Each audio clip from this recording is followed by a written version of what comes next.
এখন দেখছেন কিমা মাংসের কাটলেট এবং লঙ্কা কুচি, পেঁয়াজ কুচি এবং ধনেপাতা কুচিটাকে সুন্দর করে নিলাম, নিয়ে লেবুর রস দিলাম।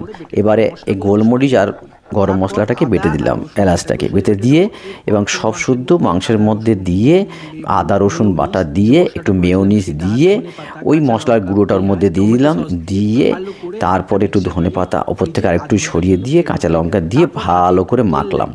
মেখে একটু হাতে তেল নিলাম, নিয়ে এরকম আগে আমরা ওটা ফ্রিজে রেখে দিয়েছিলাম, তারপরে এরকম চ্যাপটা করলাম, চ্যাপটা করে ওর মধ্যে ব্রেড ক্রাম্ব দিয়ে ভালো করে এপিট ওপিট ডুবিয়ে দিলাম।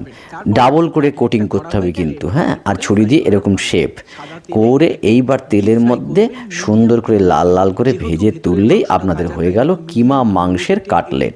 দেখুন কি সুন্দর, সহজ না? করে ফেলুন আজকে শীতের দিনে, দারুণ জমে যাবে, মচমচে করে।